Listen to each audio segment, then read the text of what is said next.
देश प्रदेश के इस खास सेगमेंट में आपका बहुत बहुत स्वागत है, जहां आपके राज्य, आपके गांव से जुड़ी हर खबर लेकर हाजिर होते हैं हम। सबसे पहले खबर बिहार से, जहां एक बेहद दुखद खबर आई। बिजली गिरने से यहां पर 83 लोगों की मौत हो गई और पूरे राज्य के 23 जिलों में अलग अलग जगहों पर लोग खराब मौसम की चपेट में आकर अपनी जान गंवा बैठे। सबसे ज्यादा 13 लोगों की मौत जो है गोपालगंज में हुई है।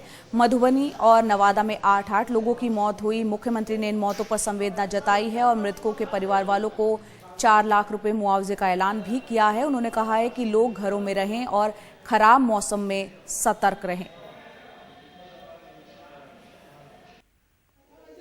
और खराब मौसम की मार जो है उत्तर प्रदेश पर भी पड़ी। यहां पर बिजली गिरने से 24 लोगों ने अपनी जान गंवा दी। देवरिया में 9, कुशीनगर में 1, बलरामपुर में 1, फतेहपुर में 1, उन्नाव में 1, बाराबंकी में 2, अंबेडकर नगर में 3, प्रयागराज में 6 लोगों ने अपनी जान गंवाई। सरकार ने सबके घर वालों को 4-4 लाख की मदद का ऐलान किया है।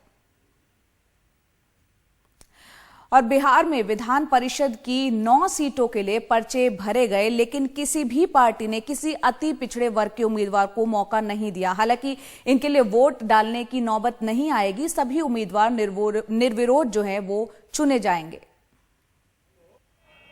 बृहस्पतिवार को एनडीए के 5 उम्मीदवारों का नामांकन कराने खुद मुख्यमंत्री नीतीश कुमार और उप मुख्यमंत्री सुशील मोदी विधानसभा पहुंचे, जहां बीजेपी के दोनों उम्मीदवार पहले विधान परिषद में रह चुके हैं। वहीं नीतीश कुमार ने 2 नए चेहरों को मौका दिया है। कार्यकर्ता हूं, कार्यकर्ता बनकर रहूंगा। पार्टी ने निर्देशित किया है तो पार्टी के केंद्रीय नेतृत्व को, प्रदेश नेतृत्व को और कार्यकर्ताओं के प्रति पूरा आभार प्रकट करता हूं। मेहनत करूंगा, संघर्ष करूंगा। जातीय समीकरण के हिसाब से देखें तो आरजेडी ने 3 उम्मीदवारों में एक अगड़ी जाति का, दूसरा मुस्लिम और तीसरा अति पिछड़े समुदाय से है। बीजेपी ने 1 सीट अग्रणी उम्मीदवार को दी है और दूसरी सीट एक ओबीसी को। जेडीयू ने 2 सीटें अति पिछड़े समुदाय को दी और 1 मुस्लिम को उम्मीदवार बनाया। आधी आबादी के लिए हम लोग को जिम्मेवारी मिली है कि आदरणीय मुख्यमंत्री जी आधी आबादी को जब से सत्ता में आए सम्मान दिए, आज विधान परिषद में भेजे। ये एक प्रक्रिया है। हम लोग कार्यकर्ता के रूप में सदा पार्टी के लिए काम करते रहे हैं और पार्टी के लिए कार्यकर्ता के रूप में ही आगे भी काम करते रहेंगे।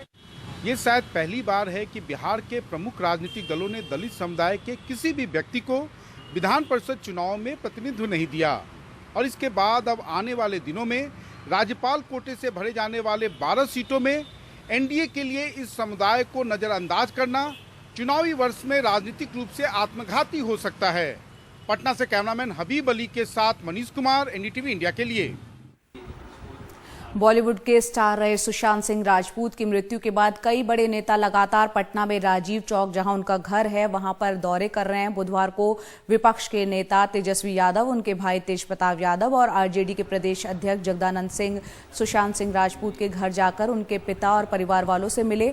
तेजस्वी ने महाराष्ट्र सरकार से इस पूरे मामले की निष्पक्ष जांच की मांग की है। आपको बता दें कि सुशांत सिंह राजपूत की 14 जून को मौत की खबर के बाद से बॉलीवुड में नेपोटिज्म यानी कि भाई भतीजावाद को लेकर कई सवाल भी खड़े हो गए।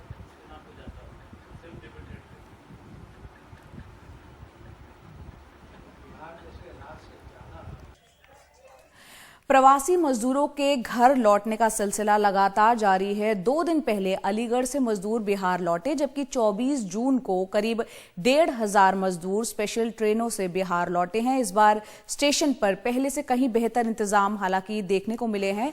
सवारियों को मास्क भी बांटे गए और मजदूर सोशल डिस्टेंसिंग का भी बेहतर ख्याल रखते हुए नजर आए।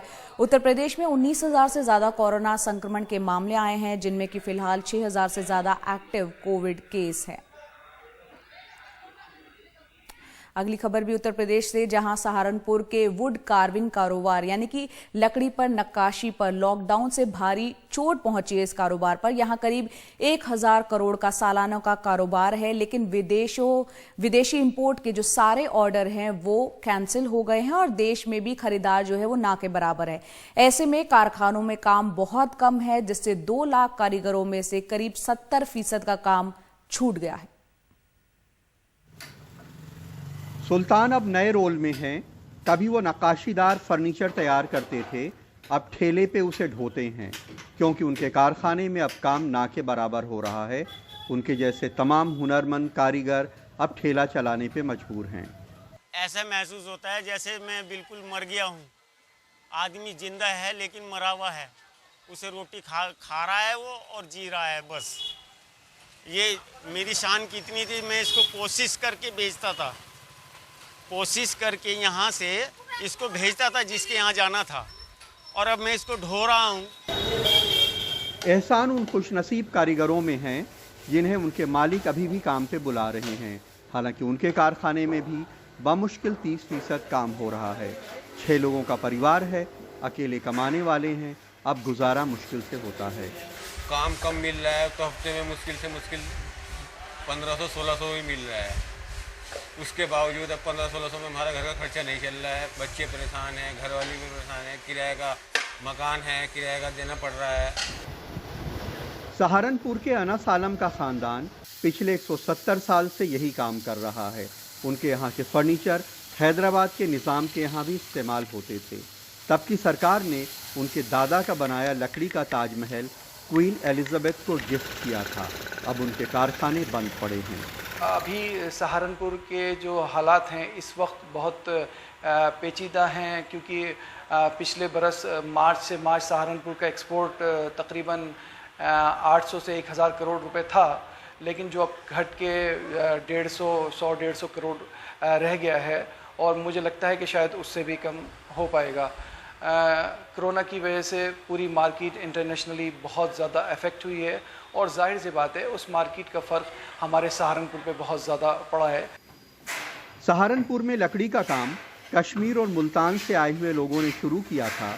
पहले लकड़ी की कंघियाँ, रहल और बक्से वगैरह बनाते थे, बाद में सब कुछ बनने लगा। यहाँ लकड़ी काटने, छिलने, उन्हें फर्नीचर की शक्ल देने, नक्काशी करने, पॉलिश करने, सबके अलग अलग एक्सपर्ट हैं। उनका भी धंधा बंद है, और यहाँ के 400 से ज़्यादा एक्सपोर्टर्स का भी।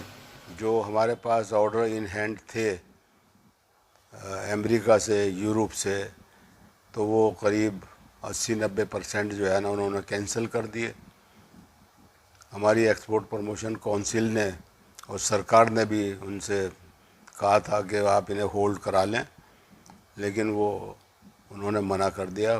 सहारनपुर में भी देश के बेहतरीन हुनरमंदों के ऊपर मुसीबत आई है। उनकी इस कारीगरी और कारोबार दोनों को बचाने के लिए बड़ी कोशिशों की ज़रूरत है।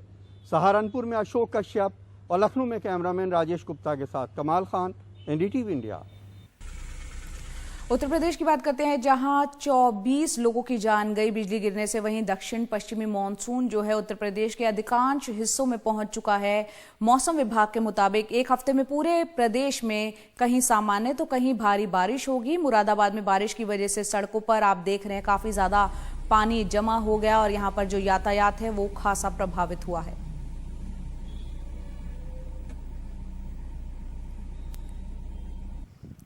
और वहीं उत्तर प्रदेश के प्रयागराज में गंगा यमुना जो है वो उफान पर होने से किनारे रहने वालों की मुश्किलें बहुत ज़्यादा बढ़ गई हैं। उत्तराखंड में जो बारिश हो रही है, बांधों से ज़्यादा पानी छोड़े जाने के कारण दोनों नदियों के जलस्तर में तेज़ी से उसमें वृद्धि हुई है, और गंगा में हो रहा कटान भी चौंकाने वाला है। जल वृद्धि से परेशान यहाँ पुरोहितों को सामान समेटकर सुरक्षित स्थानों का रुख करना पड़ा है। वहीं बाढ़ के खतरे को देखते हुए कई इलाकों में रहने वाले जो लोग हैं उनके लिए परेशानियां काफी ज्यादा बढ़ गई हैं, और वो डरे सहमे हुए हैं।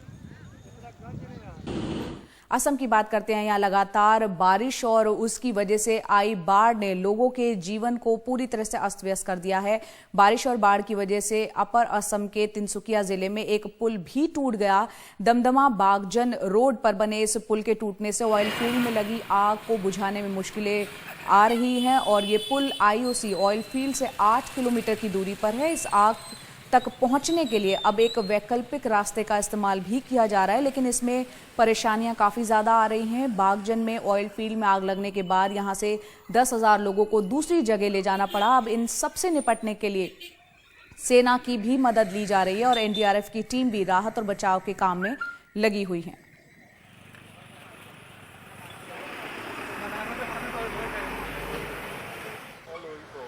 और अब बात करते हैं पंजाब की, जहां लुधियाना में पिछले कई दिनों से लगातार पड़ रही गर्मी के बाद जब आखिरकार बारिश आई तो राहत से ज्यादा आफत लेकर आई। इस दौरान शहर की सड़कों में बने दर्जनों बड़े बड़े गड्ढे जो है वो तालाब में बदल गए।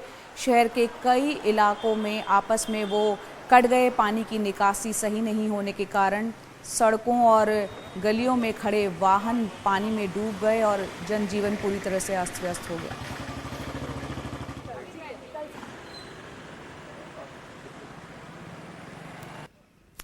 और वहीं कोरोना के कारण भारत और पाकिस्तान की सीमा को सील कर दिया गया था। इसमें अटारी वाघा बॉर्डर भी शामिल था। लॉकडाउन के कारण कई भारतीय नागरिक पाकिस्तान में फंस गए थे। अब धीरे धीरे वो लोग वापस आ रहे हैं। पहले दिन 250 भारतीय नागरिक वाघा बॉर्डर के रास्ते भारत लौटे हैं। सभी जम्मू कश्मीर के हैं।